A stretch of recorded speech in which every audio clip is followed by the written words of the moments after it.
También otro tema a tomar en cuenta, filtros y depuración del RFC, ¿sí? Ojo, esto también va dentro del combate que se quiere hacer a, pues a las empresas fachada, ¿no? A las empresas fantasmas.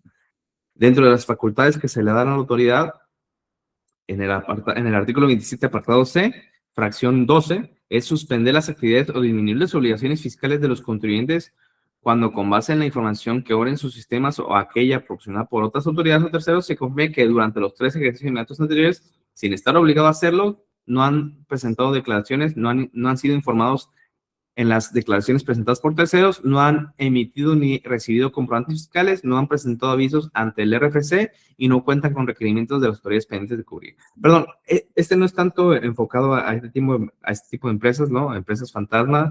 Más adelante, en otra disposición dentro de este artículo 27, sí hay un rubro específico de esto, pero esto más que nada yo lo veo así como una depuración de la base de datos del SAT para contribuyentes que cumplen estas características, ¿no? O sea, que realmente no es que sean fantasmas, sino que realmente son, yo los llamo zombies fiscales, ¿no? O sea, están ahí, pero no están, o sea, no hacen nada, ¿sí? Quién sabe, se desconoce los motivos por los cuales existan este tipo de contribuyentes, pero ahí están, y si la autoridad detecta, pues podrá primero suspender y también después cancelar, ¿no? Si dentro del intervalo de 5 ejercicios fiscales inmediatos anteriores se dan estas circunstancias que hemos comentado. Igual también se pone ya literalmente la facultad de cancelar a los contribuyentes, personas físicas, que se detecte que han fallecido. Y aquí sí está, la fracción 14 es la que les decía que se implementa para fortalecer este combate a pues empresas fantasma, empresas fachada. ¿Por qué? Porque ya va a ser una facultad de la autoridad negar la inscripción de personas morales en el RFC cuando se detecte que su representante legal, socios, accionistas o cualquier persona que forme parte de su estructura orgánica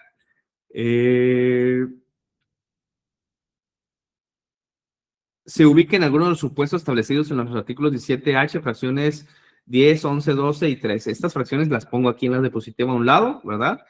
Pues que tiene que ver con estos temas, ¿no? De no subsanar las irregularidades de restricción del certificado de sello digital, se detecte como un EFO, haya transmitido pérdidas indebidas o se determine que emitió CFDIs falsos, ¿sí?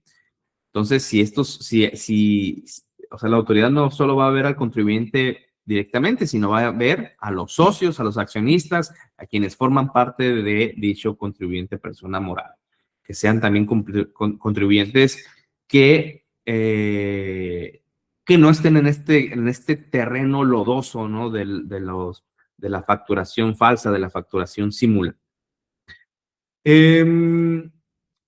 Sí, o que también se encuentran dentro del supuesto del artículo 69 decimosegundo párrafo, fracciones 1 a 4 y 9, que aquí también se los pongo, ¿no? Que tengan créditos fiscales firmes, que tengan a su cargo créditos fiscales determinados, que siendo exigibles no se encuentren pagados o garantizados, que estando inscritos en el RFC no se encuentren localizados, que hayan recaído sobre ellos sentencia condenatoria ejecutoria respecto a la comisión de un delito fiscal, o que sean EDOs, o sea, empresas que deducieron operaciones simuladas que no subsanaron irregularidades. Si se dan cuenta de todo esto, o sea, básicamente la autoridad va a estar sobre contribuyentes, oye, seas bien portado, ¿no? O sea, que no estés en estos supuestos tan observados por la autoridad, ahora sí que la autoridad insiste, ¿no? En combatir o en dar mayor fortaleza eh, a las disposiciones fiscales, o sea, darse mayor fortaleza a ella misma para combatir estos supuestos.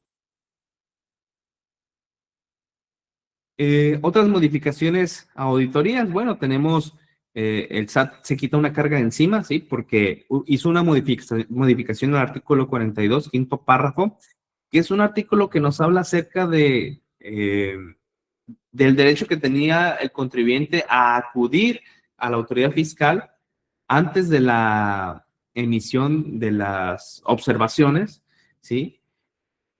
Fíjense, ya llevándolo a un terreno ya específico, tenemos aquí lo siguiente. Bueno, el lado izquierdo es como estaba antes la discusión y el lado derecho es como quedó actualmente.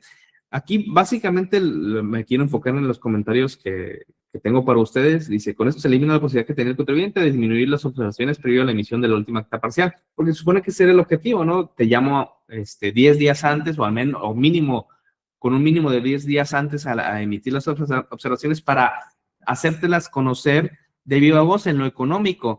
Esto también a veces se tomaba con un sentido en la práctica, o sea, en la ley podía entenderse de una manera, o sea, oye, pues, depuración de observaciones, ¿no? Antes de que queden las observaciones finales, pero en la práctica realmente no se daba así, o sea, realmente te hablaban ya con el mínimo de los 10 días y sí hablaban y todo, pero no modificaban su oficio de observaciones, o sea que se volvía impráctico, inútil, realmente no estaba de más, o sea, eso es la realidad.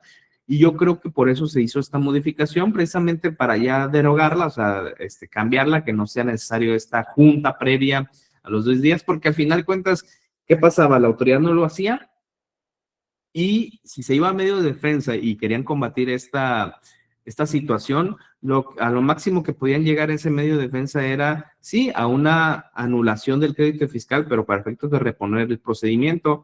Entonces, lo que obligaba a que la autoridad volver a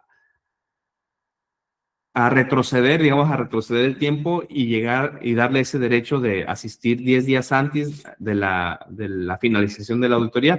Pero lo que pasaba, pues realmente era, oye, pues sí, hablamos y todo, pero pues volvemos a emitirte el oficio de observaciones.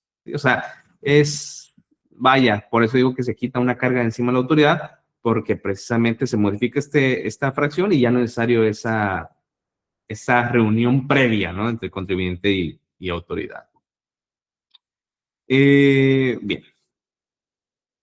Igual también, dentro de las modificaciones que se hacen es que en la orden de visita, desde que se conoce que van a iniciar las facultades de comprobación, pues la autoridad va a pedir que se proporcione el nombre del presidente del Consejo de Administración, administrador único o personas que tengan ese carácter en el órgano de dirección, el domicilio fiscal, su dirección de correo electrónico, teléfonos y medios de contacto. O sea, quieren tener la información de contacto de una persona que legalmente represente a la empresa, a la sociedad, ¿sí? Dentro de la información, o bueno, dentro de las obligaciones es no solo darlas al inicio de la autoría, sino tenerla actualizada durante el transcurso de la misma. En caso de que el contribuyente no proporcione dicha información, se entenderá que no es su deseo ejercer el derecho contenido en el párrafo anterior. ¿Cuál es el párrafo anterior? Básicamente se refiere a que sí va a haber un derecho de audiencia o un derecho a acudir a las oficinas de la autoridad, pero eso va a ser, fíjense, posterior al levantamiento de la última acta parcial o de la notificación de observación. O sea, primero te notifico las observaciones y te doy oportunidad que acudas con la autoridad, pero también se me hace un poquito, lo digo desde ahorita, vamos a ver cómo se da en la práctica, pero me parece un tanto inútil este procedimiento porque pues si ya me notificaron observaciones, ¿qué tiene? O sea, al menos que haya algún tema ahí que discutir o ponerse de acuerdo en que no es muy, bueno, pues sí, discutir acerca de específicamente qué es lo que está observando la autoridad, porque a veces puede haber observaciones que son no muy claras, son grises, observaciones grises, y a lo mejor ahí ya de viva voz entender de manera más clara a qué se refiere o qué es lo que quiere la autoridad, ¿no? Pero al final de cuentas, eso no te va a salvar de tener que contestar las observaciones, atenderlas de manera formal, de manera por escrito, ¿sí? Entonces, pues puede ser que para algunos casos pueda obtenerse algo productivo de esa reunión, pero muy probablemente en la mayoría de los casos no sea así. Ya veremos cómo se da en la práctica. Fíjense, también me gustaría que analizaran esta fracción, esta modificación al artículo 48, y quiero ver a qué les suena, qué les hace familiar, qué es lo primero que se les viene a la mente al leer esta disposición. Les doy 2 minutitos para esa reflexión, adelante, y ahorita lo analizamos.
Ok, listo. ¿Quién quiere participar?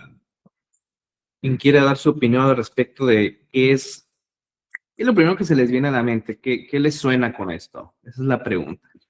¿Qué reflexionan? ¿Qué advierten? ¿Qué cambio importante, qué precisión quiere hacer notar la autoridad?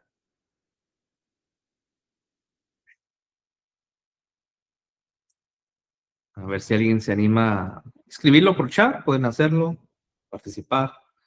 Dice Flor María, cruce de información entre bancos y SAT, ok. Dice Pili nuevamente que la auditoría puede solicitar explicaciones completas y documentos dentro de ellos, cuentas bancarias y movimientos financieros, ok. ¿Vale?